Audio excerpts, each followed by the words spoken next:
artificial intelligence is developing at a rapid pace, and with that comes warehouses full of computers to power it. And more energy means more emissions. But a new chip that works like the human brain might hold the answer. Also, Amazon has some job openings available in its Melbourne warehouse, if you're a robot. Plus, the platform formerly known as Twitter has begun reinstating accounts banned for sharing the worst kind of illegal content. And forget Uber, could robo-taxis be the next big thing? All this and much more coming up. This is your guide to the week in media, technology and culture. My name is Ray Johnston, and welcome to Download This Show.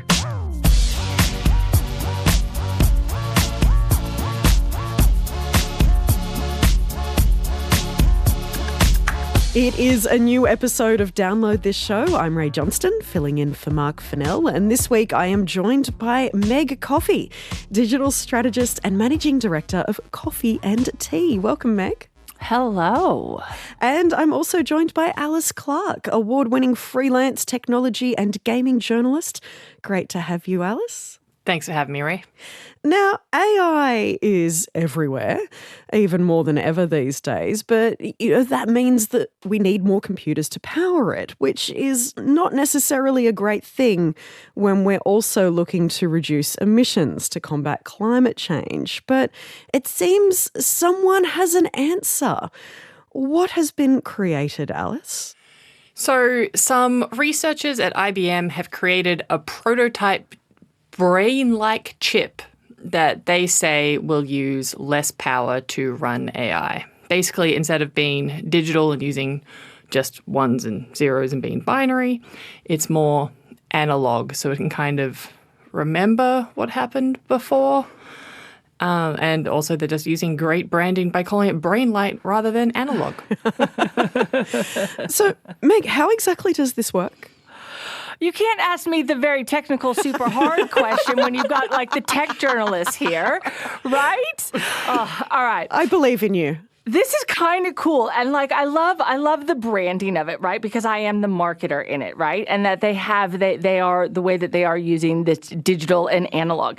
But basically, I think Alice described it well in what she was saying is they've created this chip that is able to do things faster and remember things. And in that remembering uses less energy, right? That's a very simplified way of talking about it. It is this digital and analog things. It's not these zeros and these ones that the old ways were in digitals, right? So what this new chip does, and I love this term that they've come up with, these memory resistors called memrisistors, Wow. right? That are analog and can store a range of things. And what that just means is it's these chips act more like our brains do. They're less, I guess, computer-like and more human-like for a simple terminology. And in doing that, they require less energy, which is the end result of being a good thing. So they're less focused on a single task and using huge amounts of power for that. Instead, they're kind of spreading it across itself. Is that kind of how it's working? Well, because they can remember how to do things. So before, like, say it had to do 10 tasks, right? So it would take all of this energy because it had to do 1, 2, 3, and all the 10 tasks. But now it remembers how to do tasks like 2 through 8, so it can do it really fast and doesn't require all the energy to do all of that, is my understanding of it. So it's learning from previous tasks, which is one of the signifiers of general artificial intelligence as opposed to just the standard applied artificial intelligence. Is this chip going to open up new opportunities in the future, do you think, Alice? Look, if it works and if it's scalable, sure, I would believe that it could. But I also just remember years ago when they were going to make crypto carbon neutral, and then they came up with all these things that were going to do that. And then by the time they almost thought about kind of doing something, the bubble burst and then they just didn't do anything. If they make it and it works, sure, it'll be great. Because training ChatGPT, which is oddly hard to say, used 700,000 litres of drinkable water. And every single average conversation that's had with it uses about 500 mils of drinking water. And these data centres tend to be where the people are. i.e. where we need a lot of water and can't just be wasting it on a much worse version of search that will give you incorrect results and just some of the worst writing you've ever seen in your life. So, yeah, sure, maybe this will help make that better, and maybe one day we could have true artificial intelligence, or maybe this just continues to be a waste of venture capitalist money. Are we perhaps just simply using the energy that was being put into NFTs 6 months ago? Ooh. We absolutely are. This hype cycle is recognizable. This is... Right? We needed new jargon, and brain-like chips and memrisistors could possibly be it. And look, again, if it works, great, sure, whatever. But let's see if it does. Maybe this is just like those room temperature quantum computers everyone was so excited about 2 weeks ago. Hey, look, they're going to happen. I believe in those. Download This Show is what you're listening to. It's your guide to the week in media, technology and culture. And Amazon has recruited or is planning to recruit some new employees for its Melbourne warehouse. Who is it, Meg? I mean, they're recruiting the future, right? They are getting these really cool robots. Because isn't that what everybody's doing these days?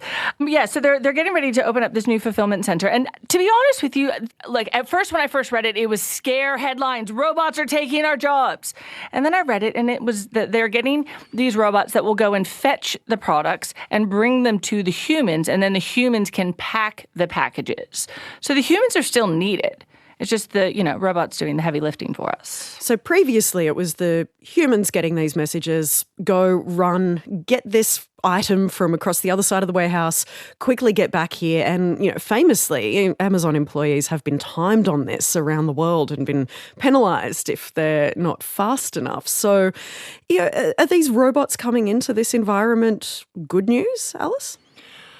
Look, I know I'm usually the cynic, but yeah, I actually love that we're using more robots in previously dangerous and unpleasant work conditions. Like, it sounds great. I would much rather a robot break its back while trying to get that random purchase I made at 3 a.m. rather than a human.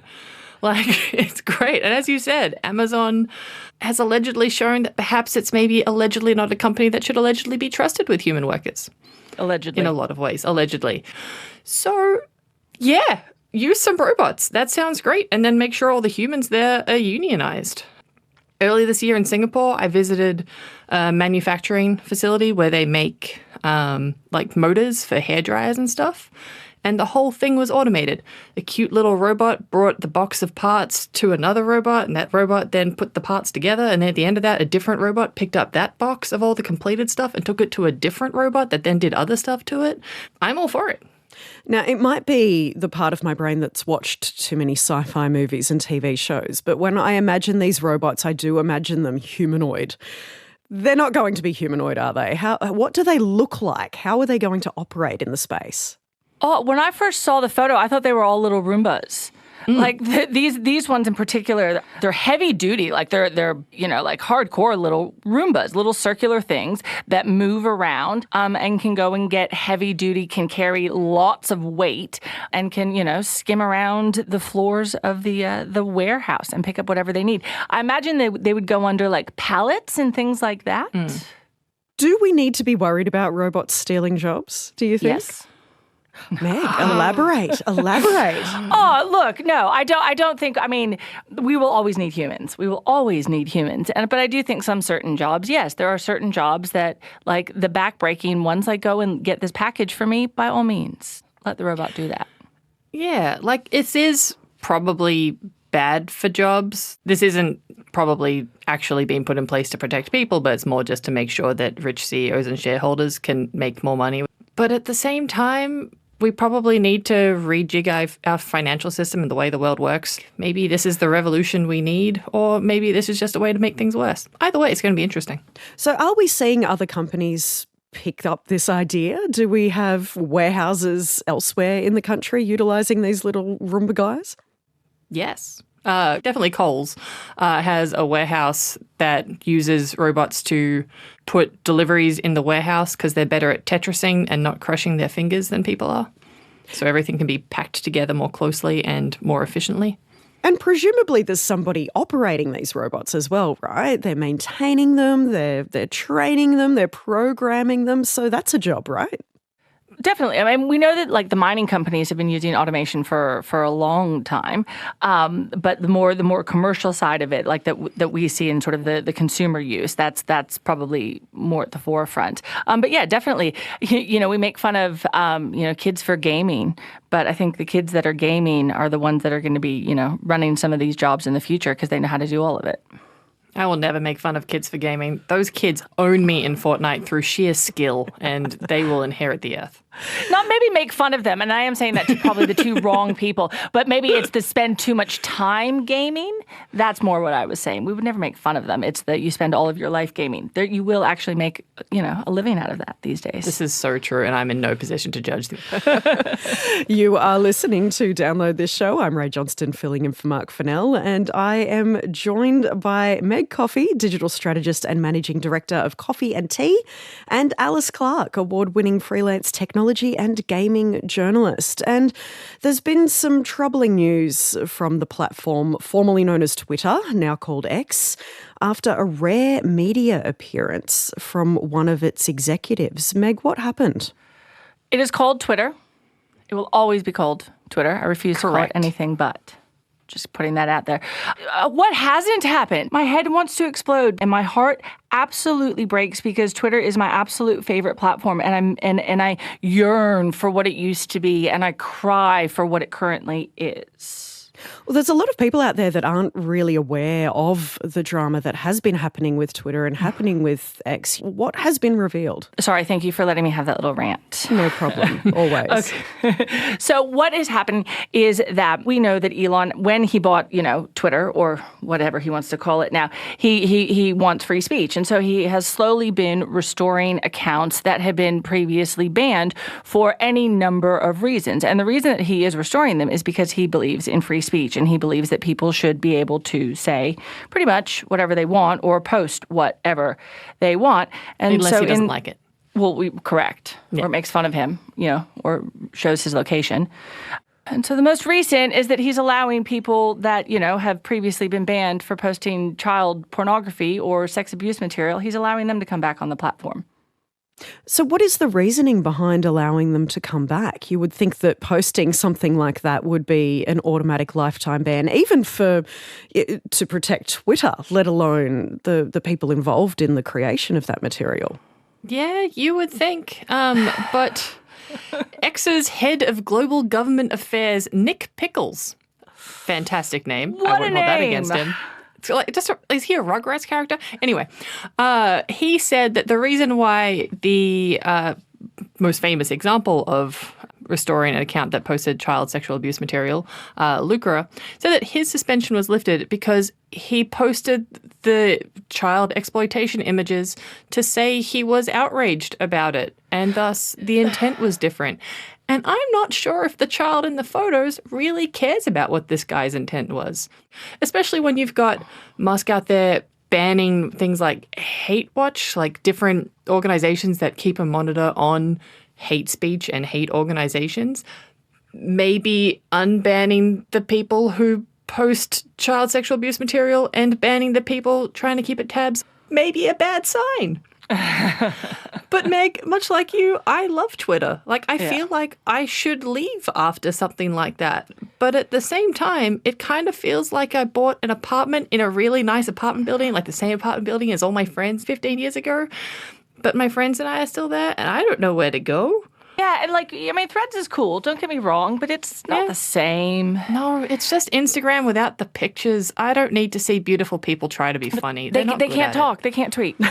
No. It's okay. This does feel like an unreasonable precedent to set, though, stating that the intent behind posting something is the reason why it has been allowed or the account has been allowed to keep existing. Mass moderation and the way that that is automated in order to protect people going forward. Meg, you'd be aware of this. We've got all of these moderators that have had to work so incredibly hard and endure viewing some really horrific scientific material in order to create automated processes so that when we go onto Twitter, when we go onto Facebook, any of these social media platforms, we don't encounter this kind of content. So how is it just going to be turned around now that it could be overruled on a case-by-case basis? I mean, there's no content moderation team left at Twitter. So, I mean, there might be a couple, 1, 2 guys left at the computers. You know, look, those of us that do spend a lot of time on Twitter would definitely notice the changes. You would notice that the shift in content. And I heard something really interesting the other day that was along the lines of, and I think even Elon said this, that he's going to use all of our tweets to train his AI models, right? Ugh. And the shift in Twitter that I'm seeing right now is absolutely negative.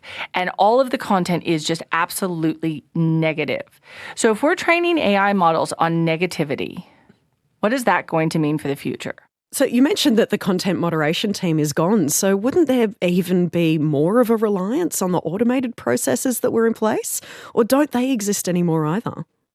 I mean, who knows? He changes things all the time. He's, he wakes up at 3 a.m. and decides to eat some wires. I think that's how the content moderation works. Exactly. But the latest is he's bringing back the old UX because that's the best way it's ever looked. It's brand new to him, of course. I think it's safe to say that the kind of moves that Elon Musk has made since taking over Twitter, renaming it X, are kind of the opposite of what you would want to do in order to avoid major issues, legal issues, running a social media site. What is the end game here? What is his play, Meg? Well, isn't that the $44 billion question? Right? Look, it's no secret that he's long wanted an everything app, that X is his favorite letter, and he's long tried. He tried to do it with PayPal, turn it into X and things like that. I guess for me, what I don't understand is how it wasn't cheaper to just go build your own. Like, why did he need to take Twitter and completely transform it? How that has been cost effective for him, right? He didn't mean to buy Twitter, though. Well, right, but I don't know what his end game. Maybe he just wanted to own it and just exactly. He didn't mean to buy it and he stuck with it. And he has so much money. It doesn't $44 billion in the scheme of things is nothing. Wouldn't that be nice? But I do think he wants to big boys and their toys, right? He wants to be loved. Like, we are talking about him, good or bad. People around the world are talking about him, and he is the kind of guy that just makes his ego tick. And that's his end game, I think. So we did mention it a little earlier, but there are some alternatives out there at the moment to Twitter or X, if we're choosing to call it that. Have you found any of them a suitable replacement? Are you enjoying yourself on any of the Twitter alternatives? I quite like Blue Sky. Blue Sky is fun. It has some early Twitter vibes, though also there's a lot wrong with it. The content moderation kind of sucks. Not as bad as Twitter, though, right? Not as bad as Twitter. What is the invite code situation? How does that work? So to be on Blue Sky, you have to be invited, right? And the more active you are on Blue Sky and the longer you've been on there, the more codes you get and you can invite people. But it starts out, I think you have to be on there 2 weeks before you get your first code or something like that. So it was hard. I was on there, but not enough of my friends are. And it's that social graph that keeps you coming back to the platforms, right? The people that you're interacting with. And I think, with Threads, for example, you had all these people, but it was the celebrities that were being thrown in your face versus your friends. Blue Sky, I liked. It was interesting. It felt like Twitter. So Blue Sky was great, but not enough of my friends showed up because not enough of my friends are tech nerds and techies and into that. So then I was over on Threads. I love Threads. I'm like the user 9,601. There's also Mastodon and Hive. Too hard. Yeah. I think I found both Mastodon and Hive, the barrier of entry was a little bit high for people. Threads was so simple to sign up to that I was seeing family members on there, and I think I'd managed to have a bit of a separation in my social media. Twitter was where I spoke to strangers and colleagues and people from my public life, and Facebook and Instagram was where I interacted with people that I knew in the flesh, and seeing those worlds collide was a little bit uncomfortable. So I think it's an interesting time with social media adjusting to how we are going to use it in the future, and a real opportunity to assess our use of it as well. I know I've cut back a lot on the time that I'm spending on these platforms. Maybe join Reddit. Well, I was going to say, I haven't cut back. I've shifted. I'm all over LinkedIn now. I spend all my time on LinkedIn. Oh, that's worse. Yeah, I know. Well, I have to put it, I'm an addict, right? It's not like I was going to cut back. I just had to move. You moved to Reddit. I moved to LinkedIn. Reddit and Stardew Valley on Apple Arcade are the two places I moved. Highly endorse Stardew Valley. Now, download this show is what you're listening to. It's your guide to the week in media, technology, culture, and robo-taxis have been given the green light in San Francisco. Alice, what in Transformers is a robo-taxi exactly? It's like, what if a regular car didn't have a person driving it, but an AI, which we all know is always safe and always recognizes things accurately? Look, this does sound terrifying, but it does also sound like exactly what we were promised for the future, which we are currently living in. So isn't this fine? No, it's not fine, Ray. It's not fine at all. Okay, so what happened was basically the city of San Francisco has approved full use of autonomous cars from Waymo and Cruise for commercial use against the wishes of many residents, the police department, and firefighters. Like, there was a very contentious 6-hour meeting where like half the people were for it and half the people were against it. And like the arguments against it, the cars have a lot of cameras that the videos of which could be handed over to police. It seems like an invasion of privacy to just have all these roving security cameras going everywhere that are owned by a private company. They also just like will block emergency vehicles because there isn't a person who goes, ooh, that loud bee-boo behind me might mean that someone's dying. I'll move to the left. Like, it doesn't know. It goes back to that old thing from, I think it was like an IBM presentation in the 80s, which is that a computer can never be held responsible, so it should never be put in a situation where it has to be responsible. Oh, I like that. Yeah. Driving a car is like one of the most, it's an everyday danger. It requires a lot of responsibility. It's the most thing you have to be responsible about, like, every day when you do it. I'm a cyclist. I frequently nearly get run over by cars who just aren't paying attention.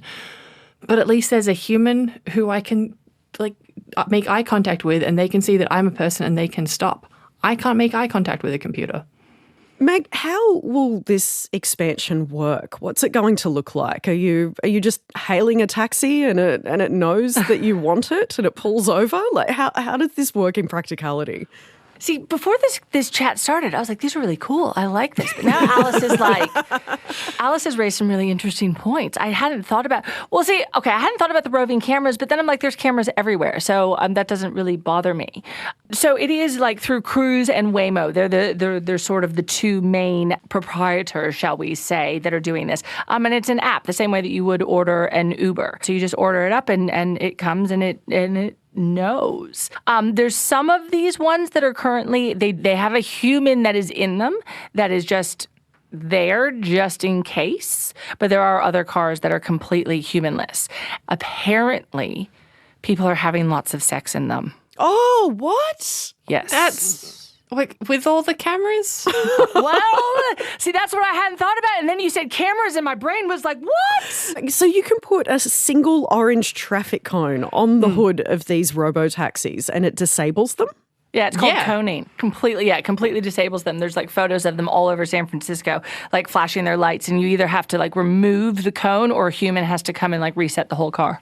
It just freaks the car right out. It's been done by a activist group in San Francisco who wants more bike lanes and better public transport. The fact that it can be disabled by doing something so simple doesn't seem great for how well the car will handle with things like a child running out onto the road after a ball or something. But yeah, sure, let's put them on routes. That sounds fun. So there would have to be some benefits to these robo-taxis existing, otherwise they wouldn't be put out into the world, right? What are the good things about it? The main arguments are that these autonomous driving cars are safer than humans, which, data from Tesla Autopilot seems to suggest that's incorrect. But also the argument seems to be that they're really good for disabled people because disabled people can just order a ride and have more autonomy.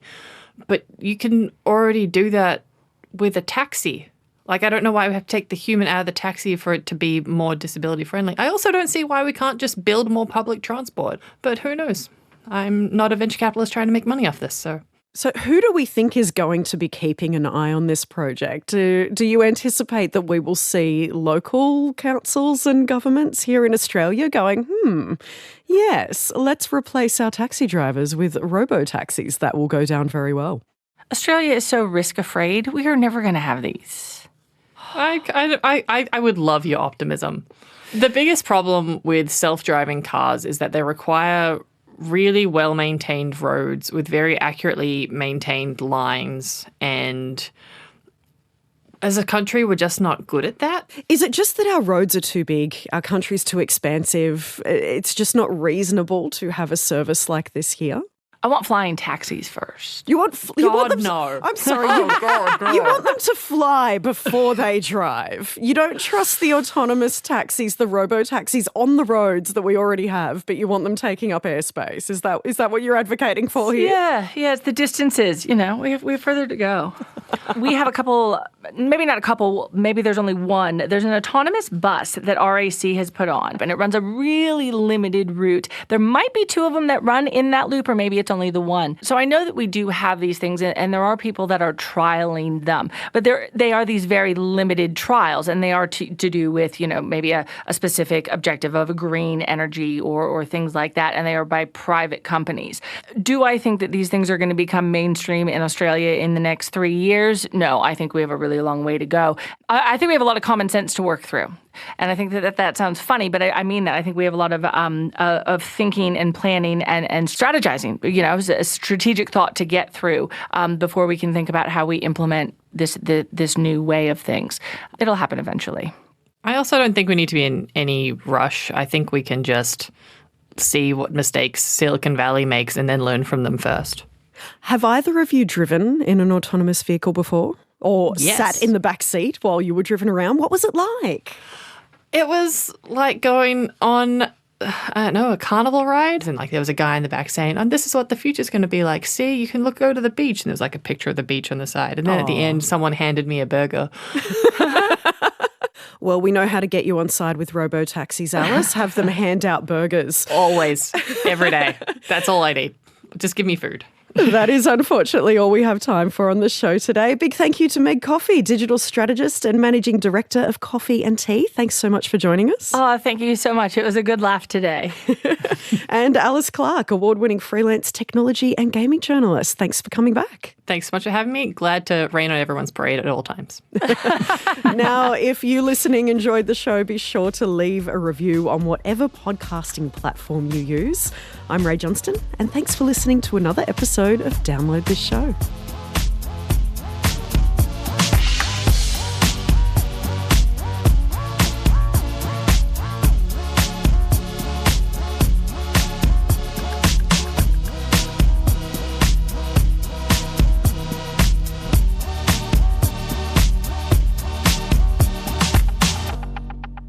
This podcast contains strong language.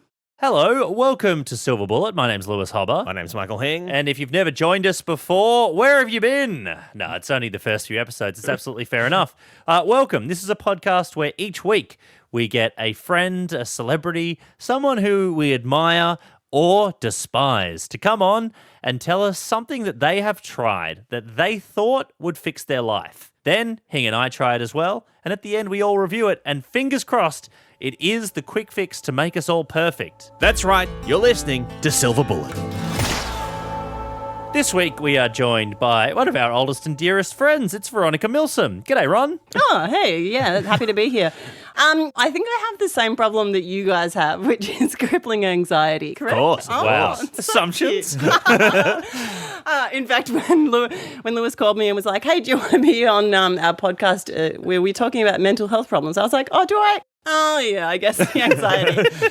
Yeah, in fact, I did something about 15 years ago that solved nearly all of my problems. What? It's crazy because I obviously I have known you longer than almost anyone else in my life. Like, I've seen the anxiety happen, but I don't think it's like as constant as it used to be. And I never knew how you did it. I about 15 years ago, I just started dating this guy who has now become my husband. Gross. Ooh la la. And one time we were walking down Ackland Street in St Kilda, right? And so I'd walked down there many times before, and I'd always seen this sign for a psychic. And I'd thought, should I go in? And then I thought, $65. It was a lot of money back then in the olden days, 15 years ago. And I thought, yeah, I'm going to try it. Mostly, I think, because I had anxieties about my future, the future of my career, also about whether we were going to work out. And I needed answers on that. You and Nick, you were looking at me when you said that. Yeah, we worked out fine. No, you're the only person in the room apart from Hing. No, right. It was me and Nick, whether we would work out. Turns out also fine. But so I went into this psychic. So it's like a room where it's scented with like sandalwood incense, and there's crushed velvet covering all of the furniture. I don't know what. She probably doubles as like an accountant, and then she's like, quickly, there's someone coming in. Throws the crushed velvet over. And then she was like, oh, do you want a tarot card reading? And I was like, are you kidding? That's like woo-woo witchcraft. I'm here for a straight up psychic reading. Yeah. I'm here for the scientific crystal ball. And so she basically sat me down and told me everything that I wanted to hear. Really? It was like the opposite of a therapy session. She wasn't like, what do you think? She was like, here's what I think, and it's all the things you want to hear. Damn. Essentially that I would live a long life. She looked at my palms, I'm sure it was made up, but it made me feel good. For those hands. Oh my God, enormous hands. And she told me that He's like, oh my goodness, it's a damn novel on this. this woman's going to live forever.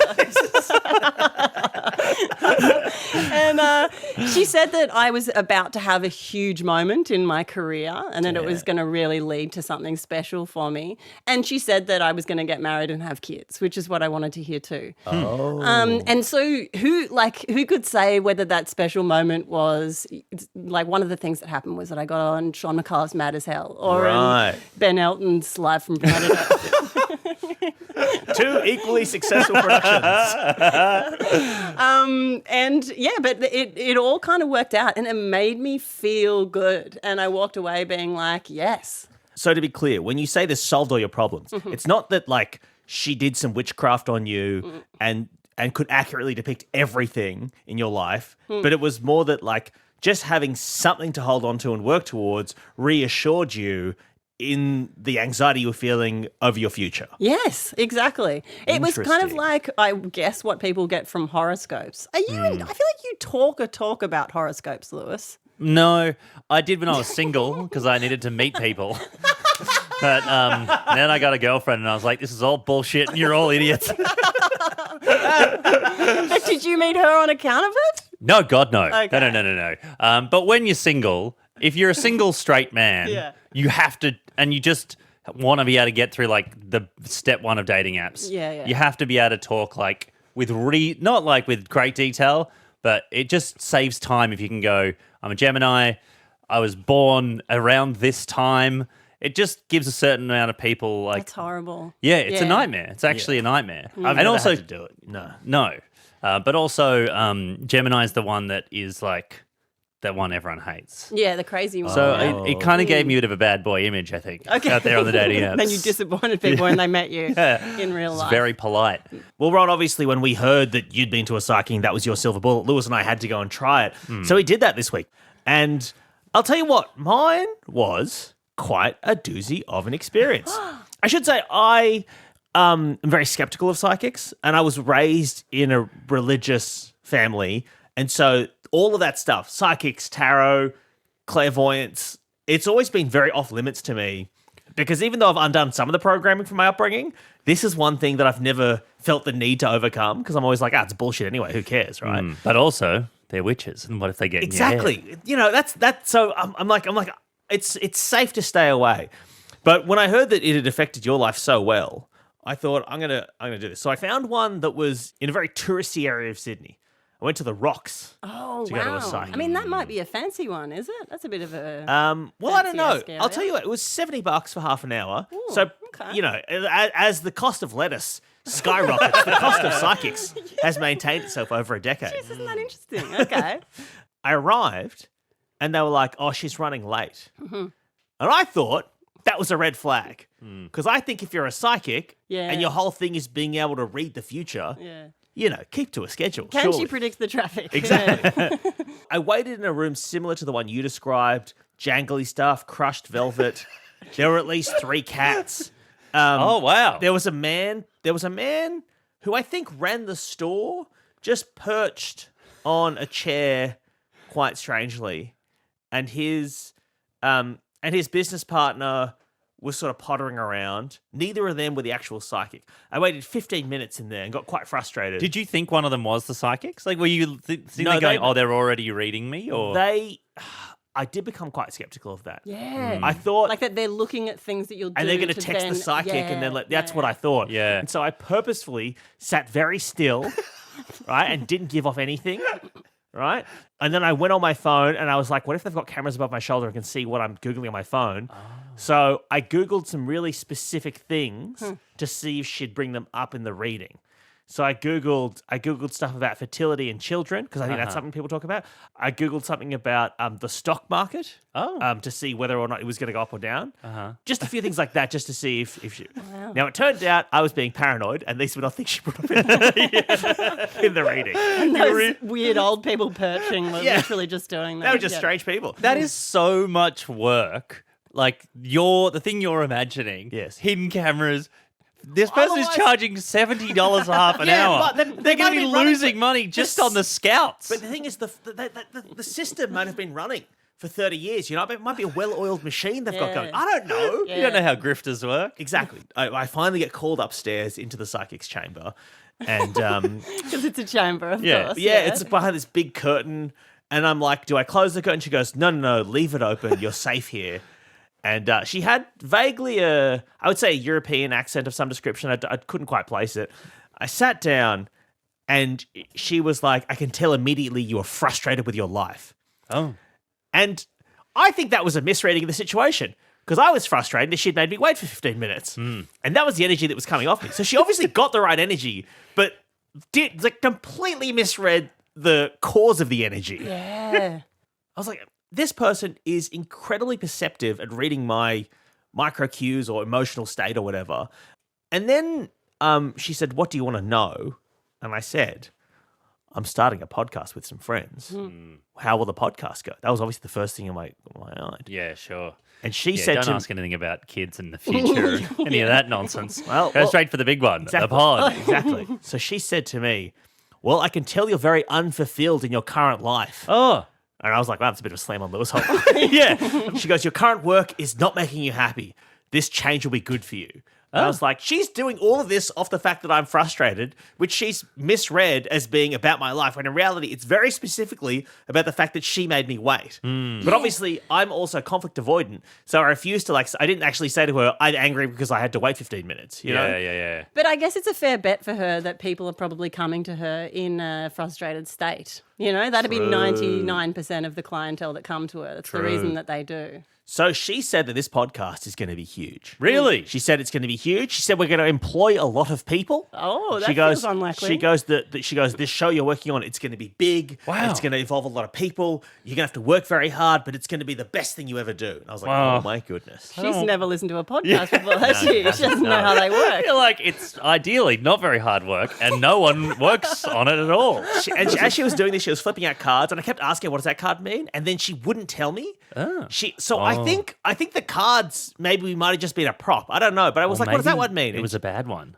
Well, that's what there was one that had a sword of, like a sword with a big heart on it. And I was like, what does that one mean? And she was like, and then she just started talking about something else. Like, she never actually told me any specific cards, and she kept pivoting. And I was like, I don't think you know what you're doing. Is there a chance that the actual psychic was sick and she just called up like a friend? Gosh, she was a fill-in, a substitute psychic. Substitute psychic. That worked, I guess. Wrote her name on the board. All right, kids, I'm wheeling in a TV. And so then she asked me about my love life. And this is where it took a really weird turn. Because I said, I've been with the same person for 8 years, or maybe 9 years. And then she stopped me and was like, no, you're bored. And I was like, oh, no, I don't think that's what's happening. And I was like, oh, no, we got engaged, we're getting married. She's like, it's boring. You're very bored. You're unfulfilled. You're frustrated. She's trying to break you up. Well, I don't. Yeah, and is it nearly going to work? Like, did you go, hang on, actually, yeah, I am bored? No, I was like, what the fuck? You're crazy. What are you talking about? I love my girlfriend so much, you dumb idiot. What And are you also, talking about? like, if anyone ever has the chance to meet Michael's fiancée Hum, Yeah. the last word you would ever use to describe her is boring. Of course. She's an ongoing tornado of chaos that makes my life a sometimes, sure, quite difficult, but most of the time, very interesting. I would say she's definitely not boring. But Ron, I think you're right. I think people must come to psychics often with a kind of variety of pretty predictable problems, and they just kind of like go through their list of stuff, or this person at least just went through a list of stuff just to see if I latched onto anything. But I feel like for me, it was a pretty unappealing experience. Yeah, it made you more anxious, if anything. So Yeah, I'm absolutely. So sorry. And quite combative with this old woman, if I'm honest. that you wouldn't ordinarily have been like in any other day. Oh, gosh, I feel like she had too much negative energy. Yeah. Yeah, she was in the wrong job. But also, you do walk around with a lot of anxious energy. You know what I mean? Like, who knows, if she's a very empathetic, spiritual person, if she really does live off the vibes of other people, a Michael Hing vibe. But she did. Maybe she's never experienced someone like you before. Hey, potentially. I am a beautiful snowflake, and she was able to experience me for the first time. But there was only one specific prediction she made. Oh. One specific one that I was able to fact check. Ooh. Right? When I mentioned to her that Hum and I were getting married, she pointed at a card. I can't even remember what was on it. It was like an axe or something.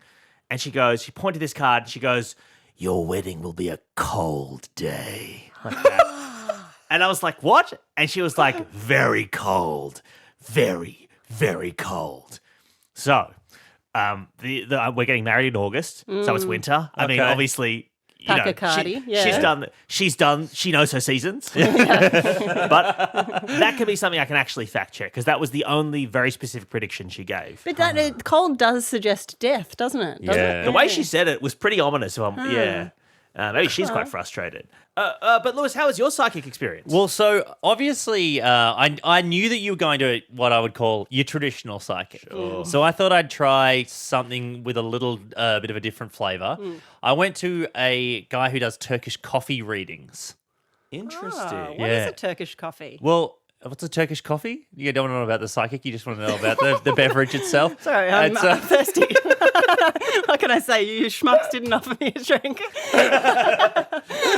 It's just you never had a Turkish coffee. It's like regular coffee, but it's thicker. It's very thick. Oh, delicious. Yeah, kinda. It's actually not that delicious, but I don't want to get into it. It's nice after a big meal. I quite like it as a digestive. It's quite muddy. It's like drinking coffee mud. Missing out. Okay. And Yeah. so they what? There was leaves in it or something? So there's coffee grounds. Yeah, How does that work? it's not tea. Logistics of that. So he's a psychic as well. He reads faces. So you go in, he goes, "Let me look at your face." Did he make an assessment based on your face? So it's all together. He says he pulls from everything all at once. Yeah. There's a bit of faces, a bit of coffee. So we sat down. I went to his apartment. So I went to his apartment in King's Cross. Very amateur vibe. Very amateur vibe. Yeah, but I enjoyed that because I think I was like, you know what? Yeah, I want my psychic just to be someone who is. I think with your people, they're like, I'm at my job. You know what I mean? Right. I'm here at work. Come in and I'll toss you a reading. Right. Whereas with my guy, I was like, no, this is your whole way of life. Like, I'm here. I'm at your apartment. You're a psychic 24/7. In the classic sense of the word, he was an amateur doing it for the love of the psychic. Kind of. That's what I was. I was like, oh, you were forced into this. It was your calling. This isn't you doing a grift. Yeah. This is you. Okay. You were, and he told me all of the stories about how when he was young, like 6 and 7, he started to have these like feelings, and he told his dad not to get involved in this business deal, and his dad did it anyway, and he lost all their money. And I was like, man, and obviously, you can't fact check this, but I love this guy. Sure. The other thing about my guy, Dennis, first of all, it's Turkish, so it's Deniz. So I was like, Deniz, and he's like, it's Dennis. I was like, okay, great. But I got in there, and he looked incredible. Like he had a great voice. He looked like a psychic. How kinda. old do you think this guy was? Well, here's the thing. I would have guessed 32. Okay. He said 50. Whoa, so So he had a good face. That's it. And straight away, you're like, there's something mystical about people who don't Botox, age. I mean, it's not out of the question. Huh. But he didn't look too smooth in the weird way. So yeah, when you say he looked like a classic psychic, what do you mean? Well, I guess I would just have mean said classic psychic would be old and haggard and I've been alive for 400 years. yeah, you we're know? thinking witch though. I think. Yeah, Yeah, I mean that is in my Witch. brain. I think this was a guy who he had a very ethereal presence, floaty, and also ageless. Floaty and Okay. ageless. Yeah. So I was Okay. pretty into this. Yeah. He made us a coffee and we sat down and in my mind I imagined, I was like, if this is a scam, if I was running the scam of a psychic, I would keep it vague. That's what you do, right? You'd be like, oh, you're going to be happy. Like a horoscope. Yeah. Yeah. Yeah. And so straight out, like, I'm going to play you some audio from Dennis. This was the very first thing he said to me, right? He hit one of those bowls, like one of those little meditation bowls. And I was like, he'll be super vague.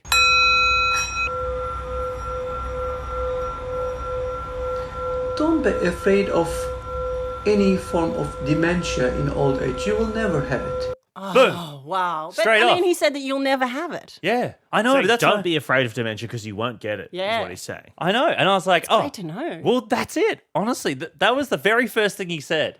And I was like, and a bit like you, I suddenly realized that I was quite afraid of having dementia and I hadn't really thought about it. Can I? And you'll remember him saying that you won't get it. I mean, I hope so. But here's the thing. This to me, I hate to be the one to point this out. Sure. But if he's wrong, you won't be able to understand that he was wrong No, but because you'll get dementia. Sure. And then you're going to complain?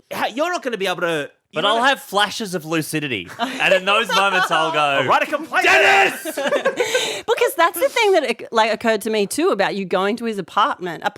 Unless he's just moving from place to place, he's made himself very accountable. Like you know where he lives, you Yeah. know his name. Whereas my lady, who knows she's Yeah, back there? yeah. She's just a substitute. Exactly. You go back in there and it's like a fishing shop and you're like, what? I swear, last week this was a psychic. So did he make any other predictions? He monologued at me for an hour and 15 minutes, making Whoa. non-stop prediction, boom prediction, boom prediction, boom prediction about everything. And you were pleased with everything? He's a pretty big fan of the life of this guy. Oh my gosh, that's great news for you. Thanks, Rob. I'm stoked for you. Yeah. Some of them were weird for sure. Like he went through a lot of work stuff, relationship stuff. He said very nice things about my partner Alex. Yeah. He was like, "I see a blonde woman in your life," and I'm like, "Oh yeah, that's my girlfriend Alex." Okay, yeah. Yeah, you think too vague? Yeah, too vague. But also he's like, yeah, he pinned you down to be a blonde woman guy. How do you feel about that? Embarrassing, isn't it? Yeah. Actually, you know what? I feel pretty good about it because I feel like people who are normally blonde women guy don't look like this. You know what I mean? That's true. I think I'm breaking the stereotype. Yeah, all right. Actually, that's what Hum said when I was telling her about the psychic. Yeah. I said, "Oh, she thinks you work too much." She's like, "She's just seen that you're Chinese. And she thinks you've married another Chinese person, and that's the problem." I'm like, "Oh my goodness, it's racial profiling." There was a couple of weird things he said. He predicted to have 3 kids. Oh 1 my girl, gosh. 2 boys. Interesting. Pray Now, for you. are other children on the? The Yeah. last thing we're thinking of is another child. Well, you got to plan early, you know. But then he was. You actually don't look like you've gotten over that. No, I haven't. I'm like, I don't want 3 kids. No. And the thing is, Alex. Once I told Alex, I could see her think a bit like, yeah, 3 kids sounds nice. I was like, oh, fuck you, This Dennis. is the way you had the conversation. Yeah. And Alex is called Dennis. Like she's just been feeding him what she wants to hear. But he predicted that our sons would be circumcised. Oh. And he was like, I don't know why. It won't You be look religious Jewish. reasons. Oh. That is wild Yeah. to predict Right? the dick status of your unborn son. He was. Is a crazy thing to do. That is wildly inappropriate. Why? He's a psychic. Yeah, but just even if you have that thought, shut the fuck up. Don't say that. Don't No, but Dennis doesn't have a filter. that's it. Dennis said right from the start. He said, I have no filter. He actually said, I'm a bitch. He said, I can be a real bitch. And I was like, fuck yeah, Dennis. I love you. But this is what I mean. This is why I warmed to Dennis. And I really warmed to Dennis. I have to say this. I like him. Like, whether or not it's 'Cause he true or told- not, he told- time will tell. And he told you everything, foreskins and all. Well, Because without giving too much away, I'm not circumcised. It's completely breaking tradition. Like, and he couldn't know that. I was wearing underwear for a change. Oh, wow. But he referenced dicks a couple of times, and he used the word dick, which was always because when he was talking about my my mental health, he was like when he said I'm not going to get dementia, he's like, you're going to live a long life. He said the only thing I see is some stomach problems. He said sometimes when you get nervous before a presentation or something, and I was like, I 100% do that. Like when I get very bad anxiety, I just vomit, which is very embarrassing. Interesting. But he was like, it will never go down to your dick. Whoa. He's so Thanks, dick Dennis. focused. Yeah, he is dick focused. Also, it doesn't take a psychic to know that you're not going to vomit out your dick. Like, that's not how... That's not what you call it, or But what does that mean? Am I silly? Like, what did it mean that he wouldn't go down? It wouldn't go down to your dick. No impotence. Is that no what you're saying? impotence. Oh. Yeah. You're like a flaccid fellow on account of anxiety. Oh, okay. Well, yeah. He just said whatever it was in my stomach wouldn't go down to my dick. So yeah. yeah. That's great news, I guess. Thanks, Dennis. I said to Alex, because Alex is she's a doctor. She's an obstetrician. She works in, delivering babies. Yeah. I was like, here's a crazy thing Dennis said. He said we'd have 2 sons and that they'd be circumcised, but not for religious reasons, like maybe a health thing. I'm like, that doesn't happen, right? She's like, no, that can definitely happen. Like sometimes baby boys can be born and basically their foreskin's like too tight. And they have to, you have to get a circumcision for like health reasons. And she's like, no, it happens like not frequently, but not never. Yeah. I was like, well, get ready. The moment we have our son, With a tight dick. she's gonna have a tight as hell dick. Well, I mean, now that he said it, I can see you with a girl and 2 boys. What do you? Well, of course. Why? What do you mean? Well, I imagine it now. Now Do that you? he's I You've can got see you've you got it with in 2 your head? little like surfy grommet boys. Oh, that's you nice. as a dad on the beach. Do you I know? can see that. He actually made a prediction about the end of my life. He said in the last 20 years of your life, he said you'll move somewhere very boring, like Newcastle or the Central Coast. He goes somewhere terrible, but it will be heaven to you. Oh, wow. See, wasn't it funny that they both said things about being boring? I wonder if psychics just think lay people are boring. And so Yeah. that like makes its way into... Well, if you're a psychic and you can tell the future, everyone must be thrillingly Of course boring they to you. would, yeah. Like everyone who does not have access to the astral plane must be. And imagine being a psychic and Very having to simple, talk to like yeah. us at a party or something. Yeah. You're like, shut up! I can talk to God. Like, Well, I also asked him about the success of this podcast because I felt like we had to know, right? Sure. Slightly different take, I'm afraid. oh, Battle of the Psychics. Yeah, so this is what Dennis had to say about the podcast. I hope this work is going to be successful. Even if not, according to my cup for you, imagine it's a test and trial, which is okay but not great. It's like one of those series, they only shoot the first season, then it stops. Sure. But it's memorable. Oh, Yeah. that's brutal. One season, One and bang, done. gone. I Yeah. mean, maybe Hing gets an offshoot podcast from this and leaves you behind. I'm glad you brought that up. Someone's getting an offshoot podcast, and it's not Hing. It is opening another door in the same institution. One of the big heads is going to like the way you do your things, the way you present and your ideas. Another idea is going to take off, not this one. Oh, So, okay. Yeah. Damn, sorry, Hing. Sorry, everyone. Actually, speaking of sort of seasons of things and if things will go on, Oh, yeah. I'd forgotten about my new job during my reading. So I got at the start of the year, I got a new job at the Project, which is a show on Channel 10. Brag. And no, it's relevant because hang on, hold on to that because it might start off nice, but it goes downhill pretty quick. Because I said to her, we had like 5 minutes in the end, and she was like, "Is there anything else you want to ask me about?" And I said, "Oh, actually, yeah, I got a new job at the start of the year. How's that going to go?" And she goes, "I can see you doing it until the end of the year, but then it is unclear.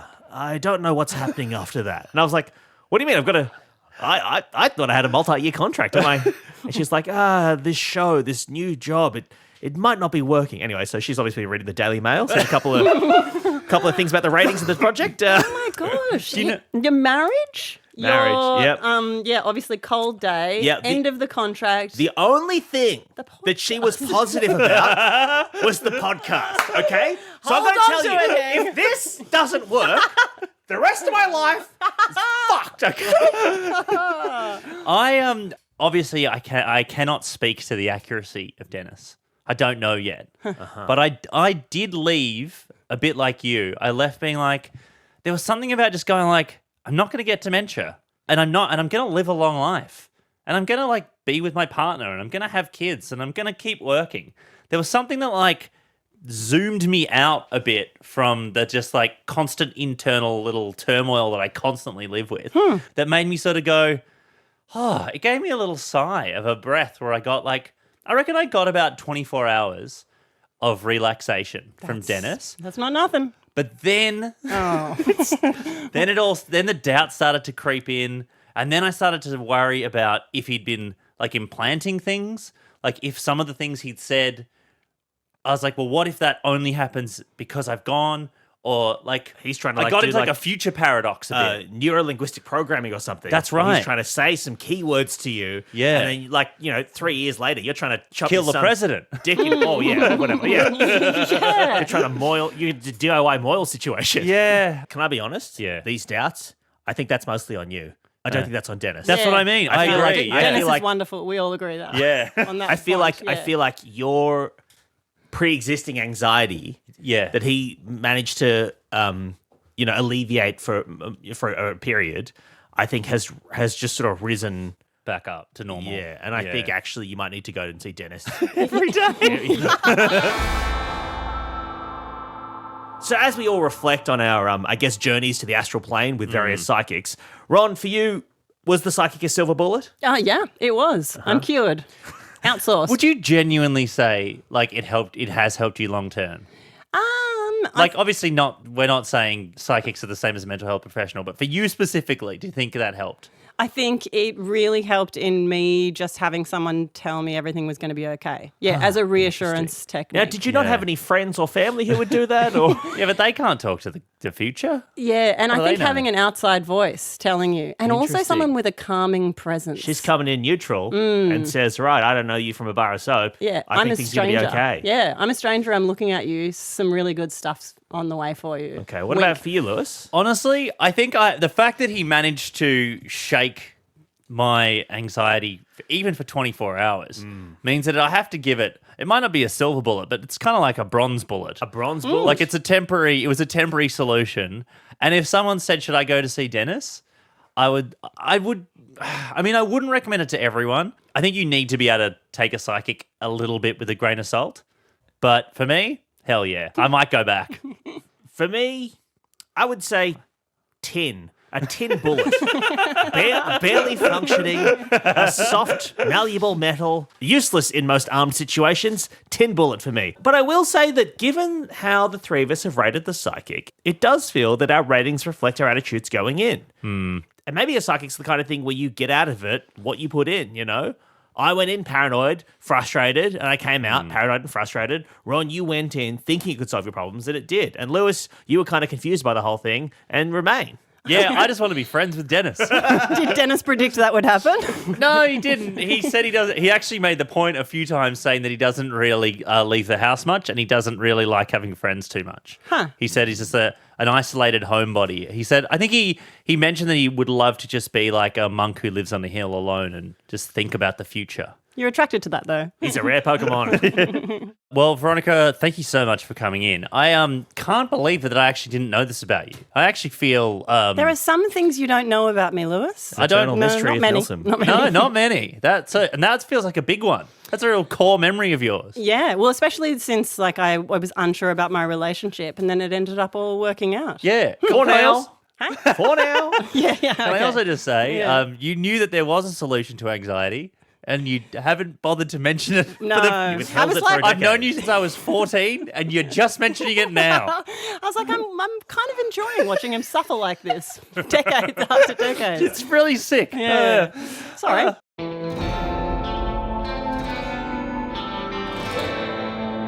Thank you so much for listening to Hobber and Hing's Silver Bullet. If you've enjoyed it, why not recommend it to a friend, you know? In fact, if you're with a friend right now, just grab their phone and go to their podcast app and then type in Hobber and Hing's Silver Bullet. I'll wait.